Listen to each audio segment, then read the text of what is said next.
Good evening to all. Today we are going to see about the H2S analyzer. The H2S means the hydrogen sulfide analyzer. This is the image for H2S analyzer. Then we are going to see about the working of these H2S analyzers. The hydrogen sulfide is created through industrial processes and released into the atmosphere. The main sources of anthropogenic hydrogen sulfide emissions are from petroleum, refineries, paper mills and coke ovens, etc. The hydrogen sulfide is toxic to many different parts of the human body. It affects the nerve system most acutely and also inhibited respiration. The general harmful levels of hydrogen sulfide exposure are 5 to 10 ppm levels, above this being with the eye irritation and lead up to death. Measurement theory. The measurement of hydrogen sulfide is based on classical fluorescence spectroscopy principles and the conversion of H2S into SO2. The Sireners, the 55 uses the SO2 scrubbers to scrub all SO2 out of the sampler before it reaches the H2S converter. When the SO2 free air reaches the converter, all H2S is then converted into SO2. First, we convert this H2S into SO2.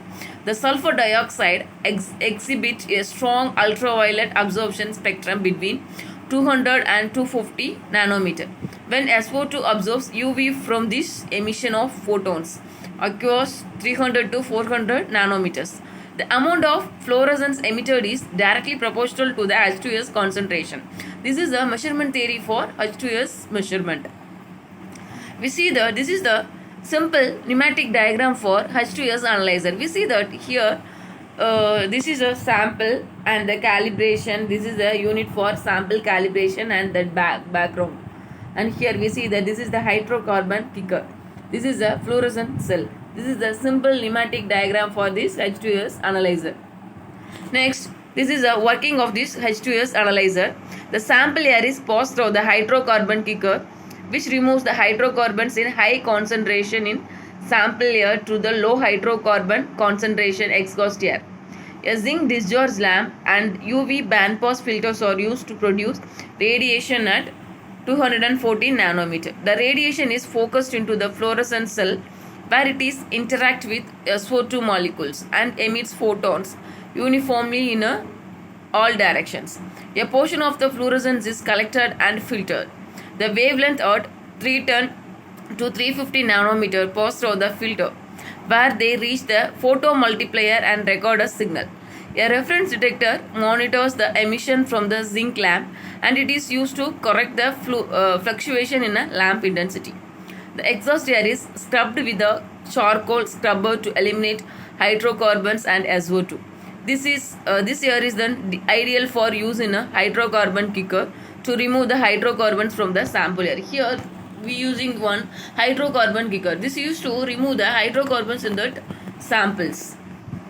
Next we go for this is a sample and this converter valve, and this is a converter, and then this is a kicker. It's used to remove the hydrocarbons. Here we see the optical bench and the scapulary flow sensor, the pressure sensor and pump and pressure. This is the instrumentation model for this H2S analyzers. This is the optical measurement theory.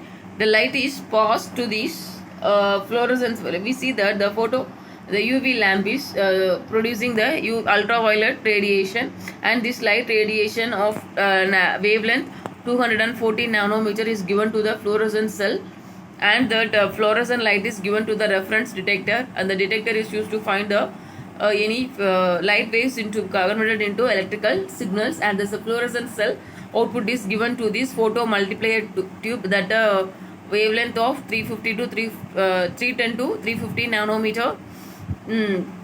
Then the light rays is given to the sample.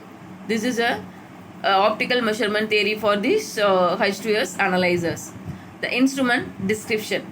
The hydrogen sulfide analyzer consists of 6 main assemblies: the external thermal converter, the pneumatics to transfer sample and exhaust gas, the sensor for the measurement of H2S and other relevant parameters, the control system which encompasses all circuit boards is used to control all sensors and pneumatic components. The power supply which supplies power for all the instrument processors. The communication module to access data. These are the main components present in a H2S analyzers. Next, we go for, this is a internal structure for H2S analyzer. Here we see that the lamp, driver, lamp, reaction cell, the reference detector, and the optical bench, the valve, manifold, and charcoal scrubber, and the hydrocarbon kicker, and the particulate filter. These are inside the H2S analyzers. This is a major component of this H2S analyzers. Particulate filter. The particulate filter is a Teflon 5 micron filter with a diameter of 47 millimeter. This filter eliminates all particles larger than 5 micrometer and condensed water vapor that interfere with sample measurement. This is a working of this particulate filter. Next, we go for hydrocarbon kicker. The hydrocarbon kicker removes interfering hydrocarbons from sample air. What is the main use of this hydrocarbon means? Hydrocarbon kicker means is used to remove the hydrocarbons from the sample air. This is achieved by using counter current exchange, where an air with a low concentration moves in an opposite direction to air with a higher concentration. The high concentration of hydrocarbons diffuse through a selective precipitation membrane to the low concentration air and are removed with exhaust air. Increasing the flow of the low concentration air also increase the rate of diffusion. This method here we are using, this method is used to remove the hydrocarbons from the sample. Zero air scrubber. The charcoal scrubber is used to produce H2S free air, which is used in the hydrocarbon kicker to remove the hydrocarbons from sample air. Next we go for the reaction cell.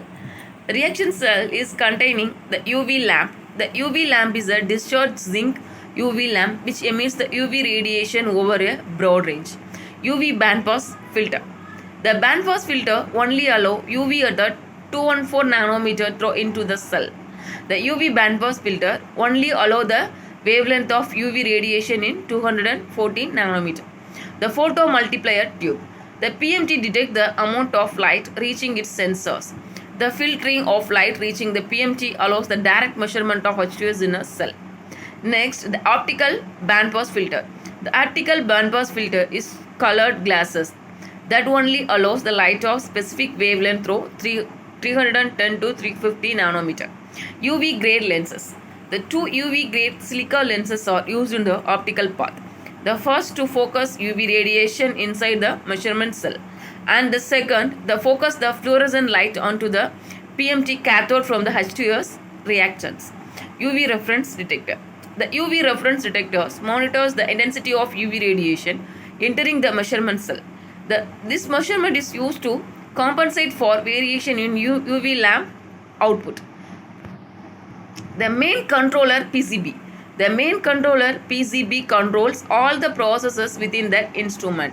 It contains a battery-backed clock, calendar, and onboard microprocessor. The main controller PCB is located at the top of the instrument, above the rest of components when lid is removed. The PCB is hanged and can be lifted up to stand up vertically, allowing easy access to instrument components underneath. Reference detector preamplifier. This circuit board converts the current signal from reference detector to a voltage signal and provide amplification. PMT high voltage supply and preamplification. This is a single component within the PMT housing. Its function is to supply high voltage to the PMT and simply amplify the photocurrent signal from the PMT. Lamp driver PCB. This driver uses a high voltage and high frequency switching applied to start and maintain the UV lamp at a constant intensity. The lamp current is set by the microprocessor and it is maintained at 30 milliamps. Pressure PCB. The absolute pressure transducer is mounted to the measurement cell and used to measure the sample pressure in the cell. This pressure is also used for an instrument to calculate flow. Power supply. The power supply is a self-contained unit housed in a steel case. designed to meet CE requirements. It has an input range of 115 to 230 volt AC and 50 to 60 Hz frequency and output voltage of 12 VDC power for distribution within the analyzer. On-off switch located on the back panel, bottom right facing from the behind the instrument. These are the basic components inside the H2S analyzer. This H2S analyzer is to find the H2S values present in a sample. Thank you.